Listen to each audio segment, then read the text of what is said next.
organisasi, jarang sekali sampai 2 periode atau 3 periode, jarang sekali. Jadi tapi kalau dipilih kembali tidak akan menolak kan? Saya berharap memberikan peluang yang besarnya kepada kader-kader yang lain atau anggota yang lain, ya.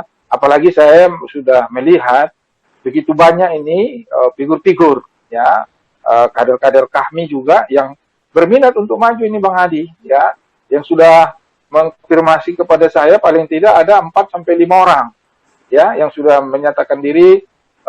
Prof Hasim, mohon dukungannya, mohon doa restu untuk saya berkompetisi nanti menjadi Ketua Umum FT KHMI Medan. Ya, saya katakan terima kasih. Yang paling sulit kita, Bang Hadi, kalau tak ada yang mau jadi ketua. Kalau sudah banyak gini sudah bagus, ya. Kita tidak membedakan. Saya ingin bertanya kecenderungan Prof Hasim, tapi ditunda dulu. Kita ingin komentar Bang Joni dulu. Baik, Assalamualaikum warahmatullahi wabarakatuh, netizen, warga alumni HMI, wabil khusus warga Alimbas dimanapun Anda berada. Saat ini kita sudah bersama Ketua Umum KHMI, Majelis Daerah KHMI Medan, Profesor Dr. Hasim Purba, dan juga hadir pengamat, penulis, dan sekaligus advokat kita, Muhammad Joni SHMH. Kali ini kita akan ngobrol-ngobrol sesuatu yang ada di hadapan kita. Beberapa saat lagi kita akan mengikuti Musda, Musyawarah Daerah KHMI Kota Medan. Untuk itu kita akan bertanya informasi terkini seputar persiapan Musyawarah Daerah KHMI Medan dengan Prof Hasim Purba, Ketua Umum KHMI Medan. Prof, persisnya KHMI Medan itu akan menggelar Musda kapan, Prof? Baik, Assalamualaikum warahmatullahi wabarakatuh. Tentunya kita bersyukur ini ke Allah Subhanahu Wa Taala atas kesehatan yang diberikan kepada kita semua, ya, sehingga dapat bertemu walaupun dalam virtual, ya. Terima kasih Bang Hadi Prono dan Bang Joni juga hadir saya lihat ini dari Jakarta tentang bagaimana rencana musyawarah daerah atau Musda KHMI Medan. Pada sampai saat ini kita sudah membentuk panitia penyelenggara untuk Musda tersebut. Ada steering committee, ya, yang diketuai kakanda kita Dr. Jahrid Tindang dan sekretaris Saudara Mara Samir Ritonga SHM, dan juga organizing committee atau panitia pelaksana sudah kita bentuk, diketuai Saudara Dr. Eti Bratamadia, ya, dan sekretaris Saudara Hairul Munadi, sarjana hukum, magister hukum, ya. Musda kali ini sebagai amanah konstitusi di KHMI kita laksanakan di akhir periode ini, ya, 5 tahunan, yang kita rencanakan nanti 2 versi, ya. Ada versi daring, ya, melihat pandemi COVID-19 ini, yaitu dengan mulai dari pendaftaran, ya, pendaftaran daring nanti untuk peserta, kemudian juga ada sidang-sidang nanti acara agendanya dengan daring, misalnya sidang-sidang untuk pembahasan tata tertib, program kerja sampai dengan laporan kerja periode KHMI yang ada sekarang ini, ya.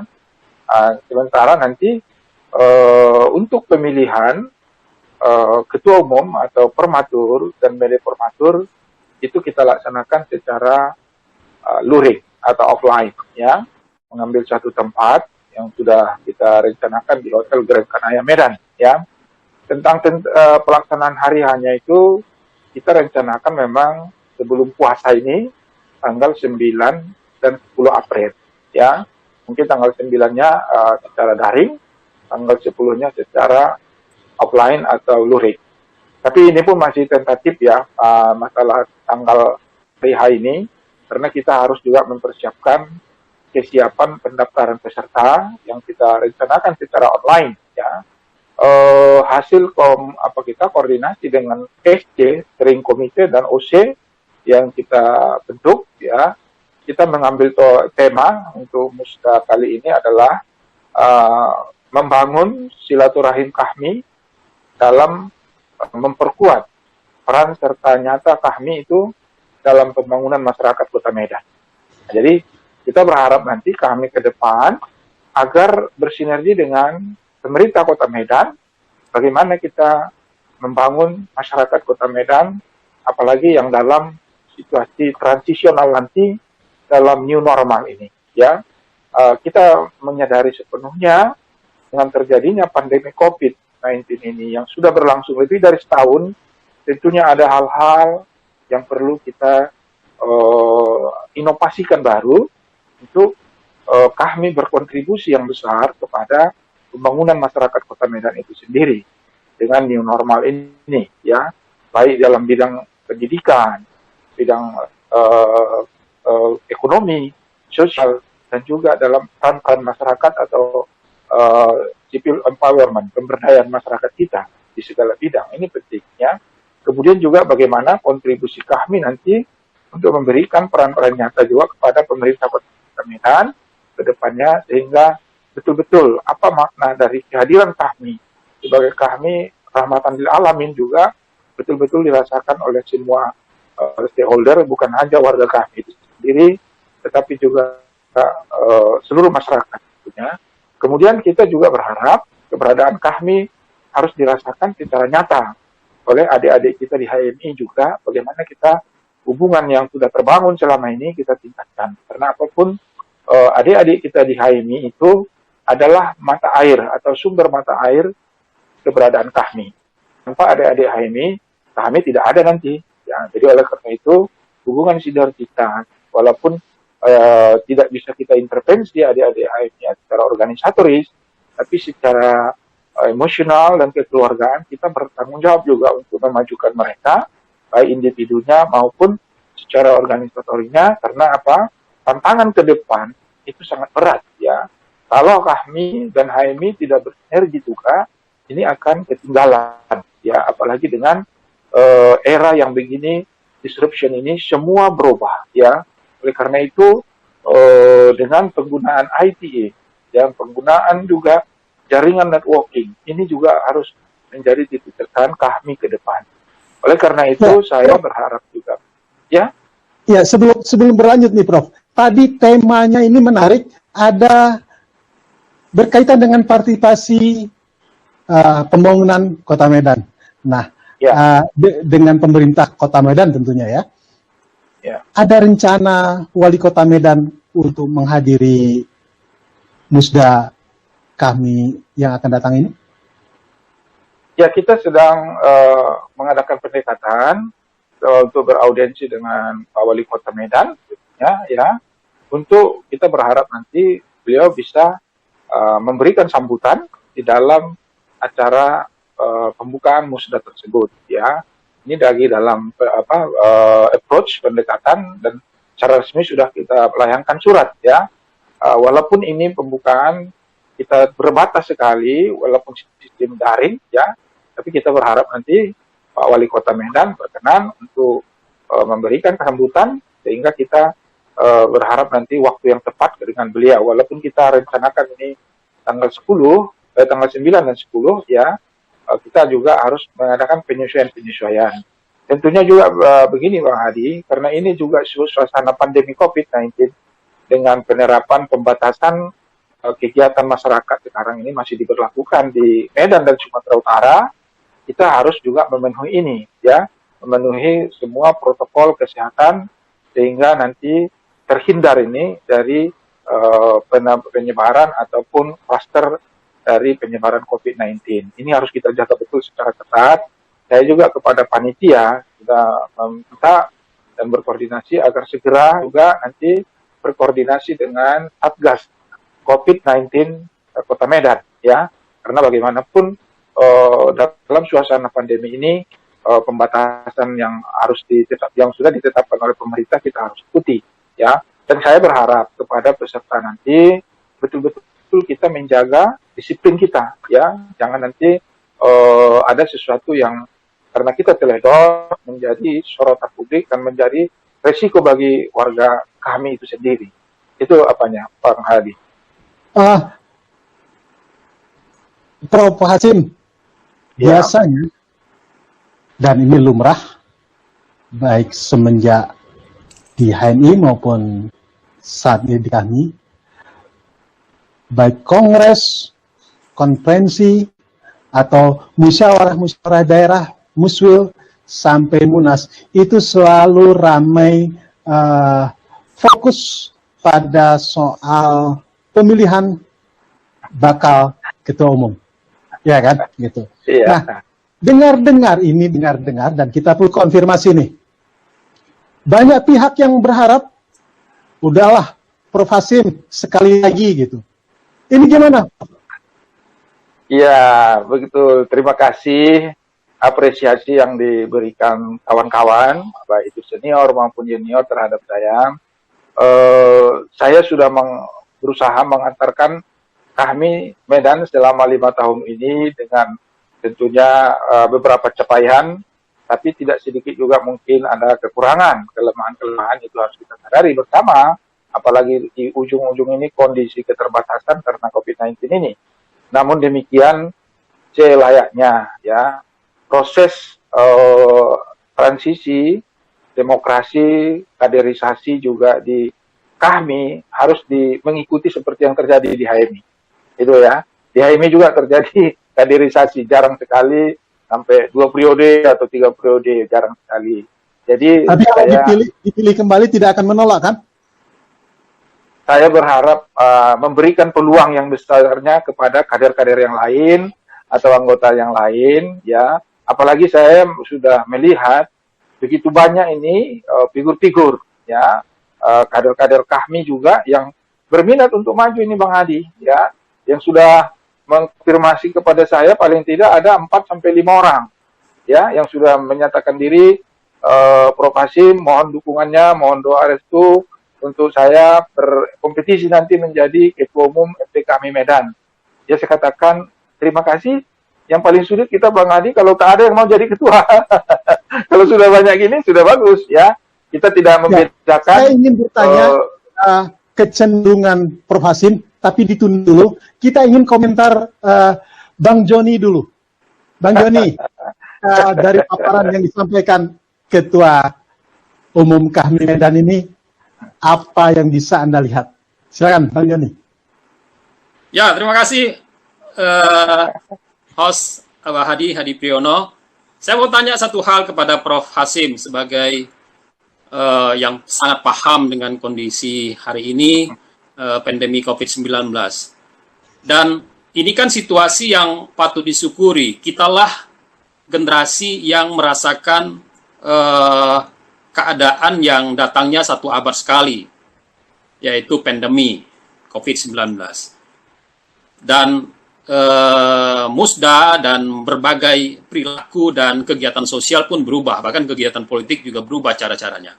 Kira-kira pendapat Prof. Hasim, apa arti penting daripada musda KHMI Medan ini dalam situasi pandemi COVID-19, kemudian situasi mikro kita juga mengalami kondisi yang terus berubah, termasuk wali kota baru. Apa arti penting dan arti strategis daripada musda KHMI Medan kali ini? Ya. Ya, silakan langsung saja, Prof. Baik, makasih Bang Joni. Saya melihat ada hikmah-hikmah tersendiri dengan adanya pandemi COVID-19 ini, ya. Artinya apa? Kita ternyata diajari atau dituntut akhirnya belajar dengan keras untuk menemukan suatu inovasi-inovasi dan bagaimana kita mengadaptasi dengan keadaan-keadaan yang ada sekarang, ya. Keterbatasan dengan physical distancing tidak membatasi kita untuk berbuat, dan tidak membatasi kita untuk berkomunikasi, tidak membatasi kita untuk berinteraksi. Ternyata kita bisa menggunakan media-media seperti aplikasi virtual online ini, ya.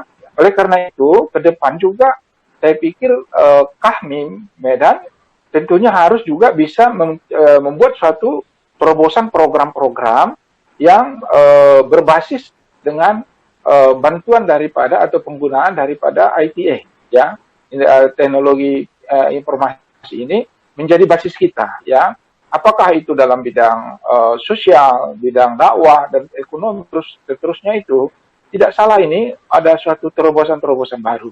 Ya, oleh karena itu kita tidak lagi menggunakan hanya yang konvensional, ya. Digitalisasi semua program ini membutuhkan suatu keharusan kita untuk beradaptasi. Jadi kami jangan ketinggalan, ya. Oleh karena itu malah ini membuat suatu efisiensi, saya pikir, ya. Kita rapat atau meeting bisa dengan cara yang efisien, bisa menggunakan waktu dengan tepat, kemudian juga katakanlah berbiaya dari segi ekonomi ringan, ya. Oleh karena itu capaian-capaian tidak terhalang juga dengan adanya pandemi COVID-19 ini, sehingga kita menjadi sesuatu yang pasif, tidak. Malah ini inovasi yang baru, Bang Deni. Ya, kalau kita ingin menggunakan dan bersyukur terhadap situasi ini, pandemi, di mana kita harus inovasi dan berubah atau hijrah, dan saya kira kami akan setuju kalau pandemi ini kan tidak harus menjadi hal yang minimalis, yang hanya merubah cara kita cuci tangan, lebih pintar, dan lebih disiplin pakai masker. Tidak hanya sekedar itu kita yang berubah. Kira-kira perubahan struktur kultural apa yang di dalam pemikiran teman-teman kami Medan yang bisa dilakukan atau diubah dengan momentum sekarang ini, dan apa yang bisa dilakukan kami Medan kepada dikontribusikan kepada bangsa, negara, termasuk kota kita adalah kota Medan. Ya, jadi kita berharap ke depan itu dengan adanya pengalaman kita mengikuti kondisi pandemi selama lebih kurang setahun, ya, tentunya inovasi-inovasi ke depan, kami juga jangan lagi melakukan suatu program-program yang sifatnya konvensional anti, tapi dengan menyesuaikan adaptasi-adaptasi yang ada sekarang, ya. Apapun yang terjadi dengan sekarang, ini sudah memberikan apa namanya, lesson learn, ya, lesson learn, pelajaran berharga bagi kita. Ternyata yang awalnya kita sangat takut dengan pandemi COVID-19, bahkan kita akan mandek gitu, ternyata kita bisa berinovasi, ya, berinovasi dengan kegiatan-kegiatan. Apakah nanti kami dalam bidang sosialisasi atau dakwah kepada masyarakat harus sudah tidak akan berhenti lagi, ya. Kemudian juga pembinaan-pembinaan kepada keumatan, perjuangan-perjuangan edukasi, pendidikan, juga ini sudah harus dimodifikasi lagi nanti, baik itu konten, ya, maupun dari segi teknisnya, ya. Jadi kita tidak hanya beralih kepada penggunaan ITA-nya saja, tapi kontennya juga, ya, substansinya juga harus berubah, ya. Karena apa? Tuntutan perkembangan kebutuhan dan masyarakat itu sekarang kan makin kompleks, makin begitu cepat itu perubahan itu, kita harus mengadaptasinya dan mampu untuk menjawab ini semua, ya. Jadi kami ke depan jangan lagi berpemikiran semacam jalan di tempat atau apa, dan ini harus ada perubahan kultur yang besar, ya, secara revolusioner bagi kita, kami dan keluarga besar kami lah saya katakan, bahwa kita harus juga merubah kultur kita nanti, bahwa selama ini kita mungkin inovasinya minim, sekarang inovasi harus besar, ya. Penyesuaian terhadap keadaan yang berubah sekarang harus bisa diantisipasi atau dijawab oleh kami ke depan. Ya, itu yang pertama. Dari berbagai bidang ini semua kehidupan akan mengalami suatu perubahan dengan era disrupsi yang ada saat ini yang tidak mungkin kita bendung. Ya. Era informasi, era digitalisasi ini tidak ada lagi batas. Ya. Kita bisa melakukan kegiatan apa saja sekarang dengan fasilitasi daripada ITA ini, ya. Oleh karena itu jangan ada lagi pemikiran ini tidak akan bisa dilaksanakan program ini. Semua bisa. Edukasi masyarakat, advokasi masyarakat pasti bisa kita lakukan dengan lewat penggunaan ITA yang begini berkembang begitu pesat ini sekarang. Saya pikir itu apanya, Bang Joni. Kultur itu harus berubah, ya, di kami. Dan kalau dulu rapatnya, katakanlah kalau dia rapat apa itu masih molor-molor waktu, kita usahakan sekarang rapat melalui online itu ya on time gitu. Karena apa? Kita dalam satu apa namanya satu event yang sama, momentum yang sama, bisa menghandle beberapa pekerjaan dengan cara online, ya kan? Saya bisa mengendalikan rapat 2 Zoom meeting sekaligus. Bahkan sampai dengan 3 saya ke belakang kadang laptop. Bisa saya mengawasi juga sebagai dosen, saya mengawasi siswa-siswa saya yang sedang mungkin ujian. Nah, jadi bisa saya lakukan dalam event yang sama, waktu yang sama dengan beberapa event. Inilah perlu saya pikir kami ke depan harus lebih kreatif, dan jika tidak ada lagi batasan-batasan masalah tempat, masalah geografis, tidak ada lagi. Ini sudah bisa diterobos semua dengan adanya era disrupsi sekarang, dan pandemi COVID yang mengajari kita akhirnya menjadi hal yang berinovasi, inovasi, dan terus berinovasi. Itu yang apanya Bang Joni.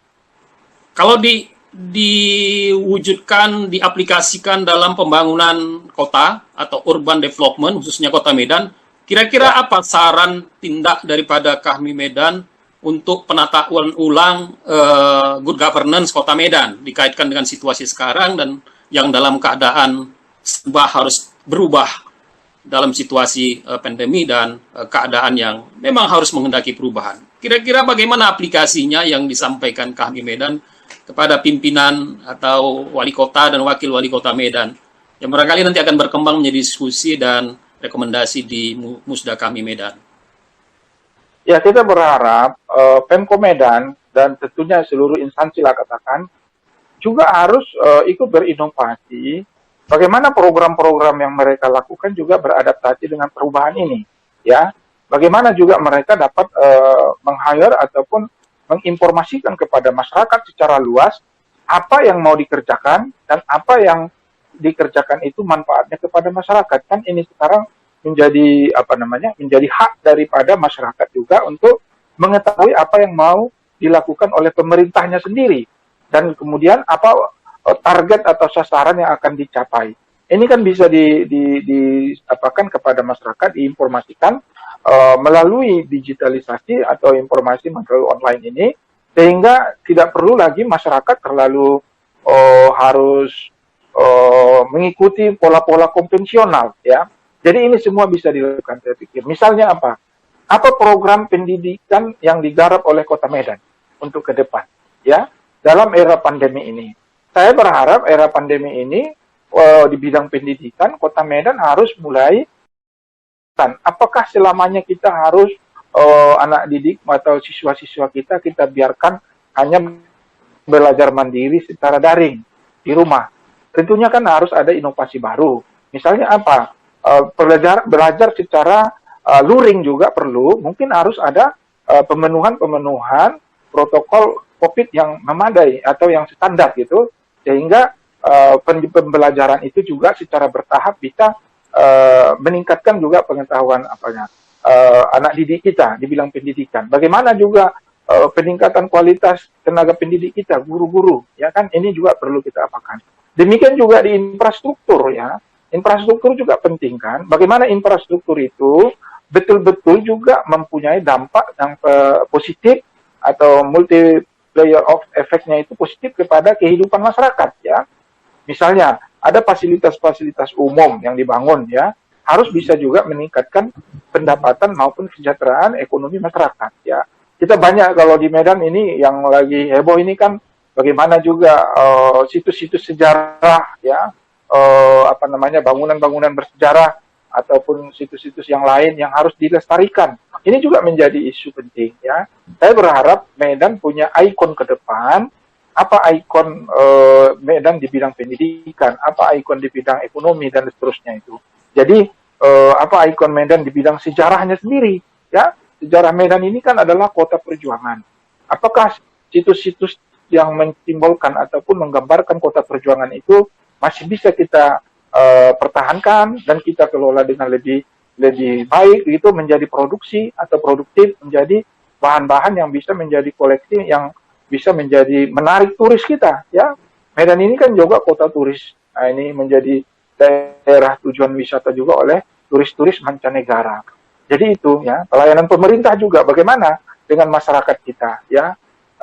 Salah satu yang pernah saya diskusikan juga dengan Pemko Medan, terutama kepala dinas perpustakaannya itu, bagaimana era literisasi baca masyarakat itu agar memang ditingkatkan ya.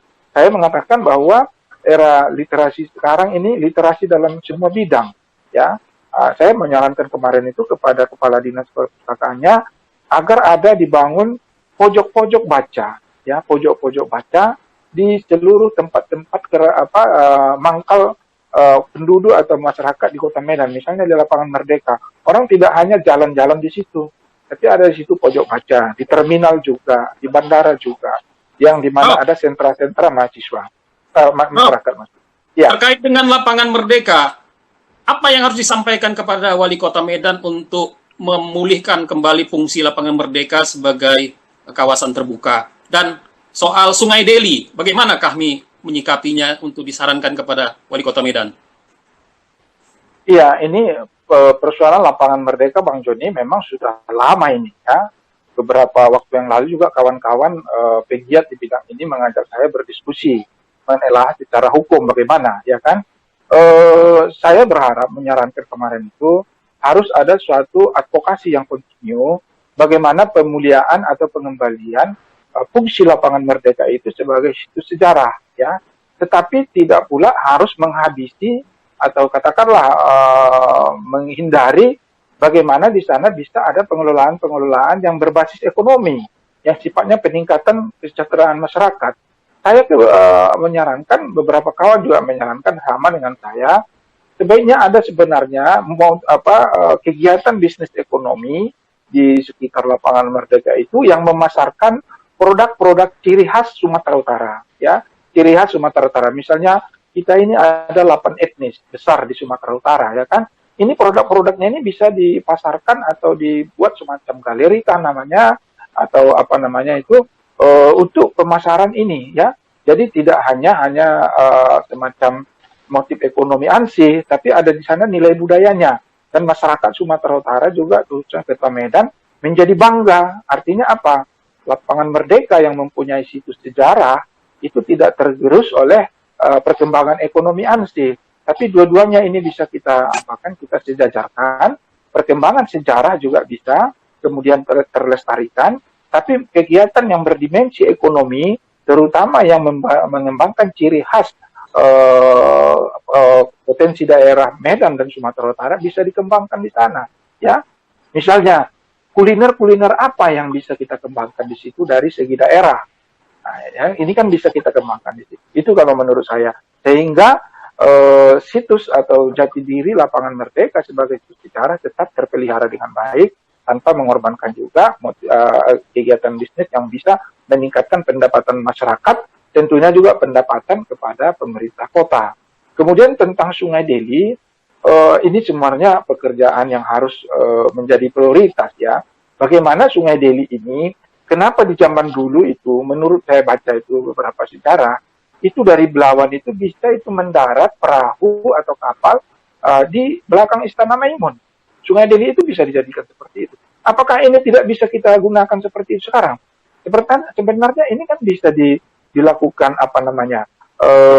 peremajaan kan namanya, atau pemulihan keadaan Sungai Deli itu sendiri. Bagaimana dia bisa menjadi sebagai daerah Sungai Deli yang bagus, menjadi daerah wisata dan juga sarana transportasi. Ya, kalau dia bisa menjadi sarana transportasi, katakanlah bisa menjadi penghubung dari satu daerah dari pusat kota Medan sampai ke Pelabuhan Pelawan.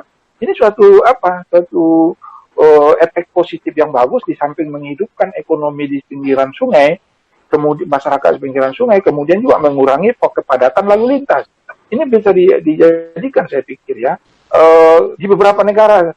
Kalau kita pergi ke beberapa negara, misalnya ke Bangkok itu, sungai itu menjadi tempat wisata, sekaligus juga menjadi sarana transportasi. Ya, ini Sungai Deli bisa dibentuk menjadi seperti itu. Saya pikir bisa, tidak terlalu susah itu kalau masyarakat dan Pemko Medannya mau benar-benar menjadikan suatu itu program unggulan. Itu harapan saya. Prof, terakhir. Dan kami Medan berharap bisa maju itu. Prof, terakhir dengan kondisi Ya. dan analisa yang disampaikan tadi, kira-kira apa kriteria yang cocok dan paten bagi pimpinan kami Medan ke depan? Mungkin bisa disampaikan visi dan pengalaman Profesor. Ya, saya berharap begini, pimpinan kami Medan tentunya ke depan sebagai ketua umum lah, saya katakan, karena itu menjadi karena simbol, walaupun nanti pimpinan kan kolektif kolegial, ya, tapi ketua umum nanti haruslah bisa satu bagaimana memahami culture kami sendiri dan HMI, itu harus penting, ya, culture kami dan HMI. Mengurus kami ini kadang-kadang harus ada seninya juga, ya kan. Berbeda kalau kita mengurus suatu korporasi atau organisasi politik. Ini kan ada seninya di sini. Guyup sih guyup, silaturahim, tapi kadang-kadang perlu ada ketegasan untuk mengambil suatu keputusan atau sikap organisasi. Yang kedua, keberanian, ya, keberanian untuk berani menegakkan ataupun katakanlah untuk menyatakan yang benar ya benar gitu. Jadi kritisme tetap ada dibangun, di samping juga berbasis intelektualitas, ya, intelektualitas. Karena kita di Kahmi kan berasal dari HMI. Ciri intelektualitas ini kan modal kita. Diskusi-diskusi intelektualitas atau debat, dialog itu harus hidup di kalangan keluarga besar Kahmi. Kemudian memahami bagaimana masyarakat Kota Medan, ya. Masyarakat Kota Medan ini kan miniatur, katakanlah, sebagai kota terbesar di Sumatera Utara, perkumpulan dari bertemunya beberapa etnis yang heterogen, ini harus kita pahami, ya, heterogen dari suku, dari agama, dari bahasa dan seterusnya itu harus dipahami oleh seorang ketua umum Kahmi Medan yang akan datang.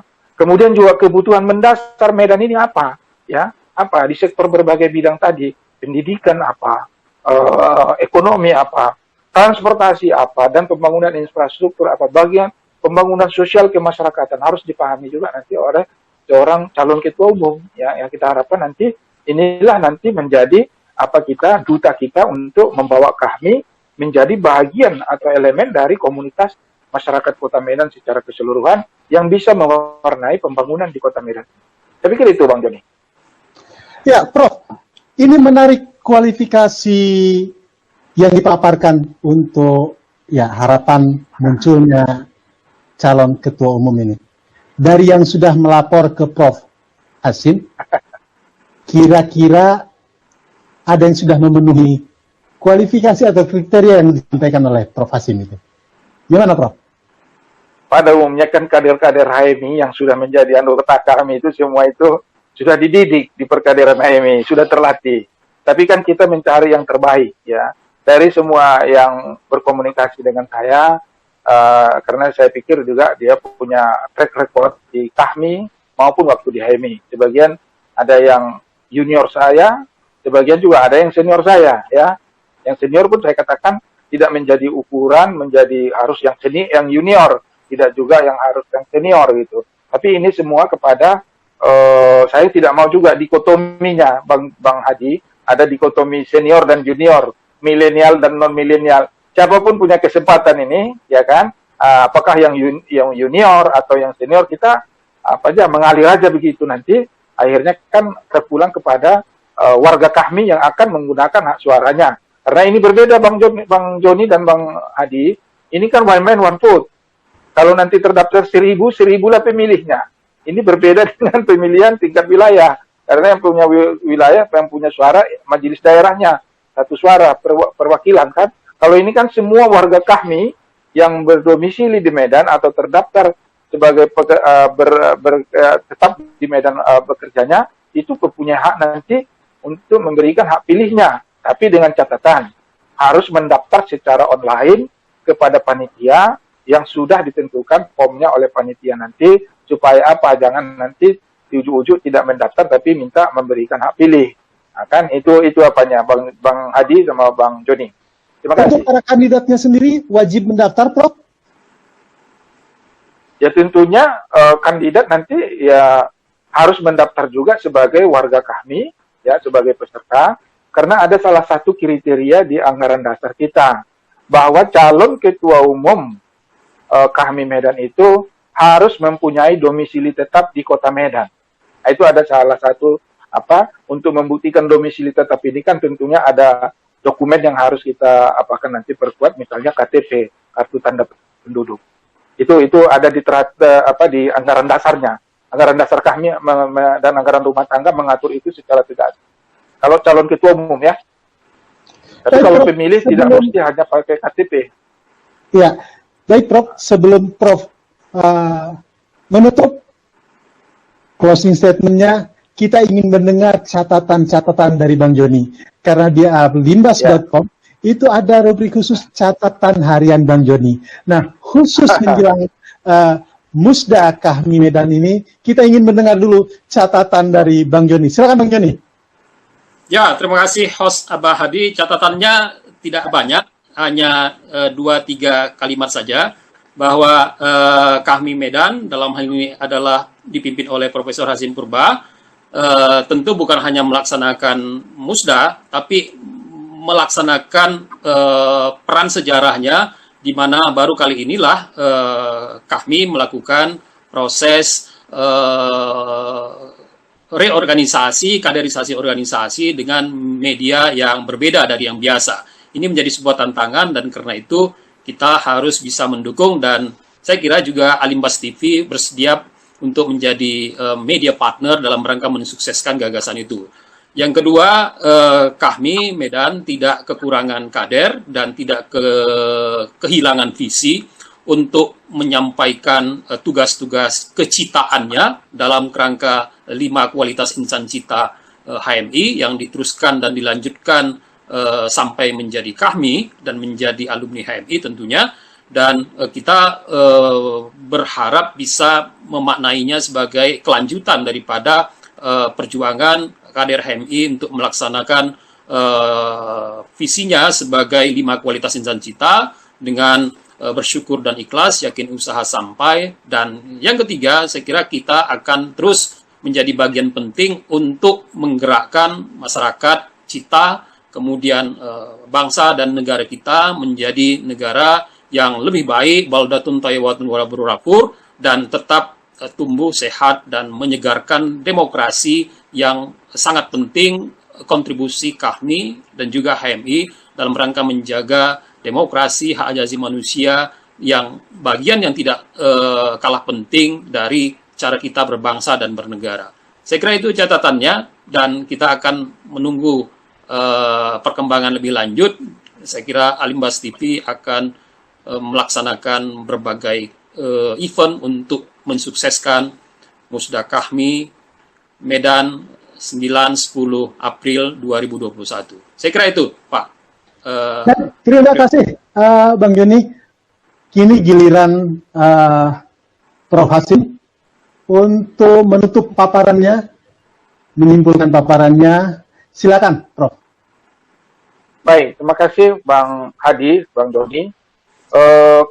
Kahmi, sebagaimana tadi juga disebut Bang Joni, tujuannya kan sama dengan tujuan negara Indonesia ini, ya, yaitu mewujudkan masyarakat adil makmur yang diridhoi Allah Subhanahu Wa Taala, ya kan? Pembukaan Undang Dasar 45 juga seperti itu. Oleh karena itu, segenap warga Kahmi kita berharap agar Musda nanti bisa berjalan dengan lancar, aman, tertib, dan kita berhasil nanti menjadi organisasi yang diperhitungkan oleh semua komponen masyarakat, khususnya di Kota Medan, bahwa Kahmi adalah salah satu sumber daripada pemimpin-pemimpin yang bisa diandalkan. Ya. Kita berharap juga nanti alumni-alumni Kahmi yang berkiprah di pemerintahan, berkiprah di bidang bisnis, berkiprah di bidang kegiatan-kegiatan pendidikan dan kegiatan sosial lainnya, di politik juga mempunyai kontribusi yang besar di dalam pemajuan masyarakat Kota Medan. Oleh karena itu sekali lagi saya menghimbau kepada seluruh warga Kahmi yang di Kota Medan maupun yang di luar Kota Medan, mari kita sama-sama mensukseskan Musda Kahmi yang ke-6 di Kota Medan ini sehingga nanti terpilih ketua umum dan terumuskan program kerja yang baik yang sesuai dengan kebutuhan kita dan kebutuhan masyarakat Kota Medan. Demikian Bang Hadi dan Bang Joni, terima kasih depan dan seluruh warga Kahmi saya ucapkan terima kasih atas perhatiannya. Mohon maaf kalau ada hal yang kurang berkenan, saya sudahi. Billahi taufiq wal hidayah. Wassalamualaikum warahmatullahi taala wabarakatuh. Waalaikumsalam warahmatullahi wabarakatuh. Waalaikumsalam warahmatullahi wabarakatuh. Netizen, demikian tadi bincang-bincang dengan kita, namun bernas, seputar menjelang pelaksanaan Musda Kahmi Kota Medan tahun 2021. Nantikan bincang-bincang ringan seputar Musda Kahmi Medan ini hanya di Alimbas TV dari alimbas.com, media literasi, edukasi, dan informasi yang insya Allah mencerahkan bangsa. Terima kasih kepada abang-abang yang sudah turut serta dalam bincang-bincang kali ini. Tetap bersama Alimbas. Assalamualaikum warahmatullahi wabarakatuh. Waalaikumsalam.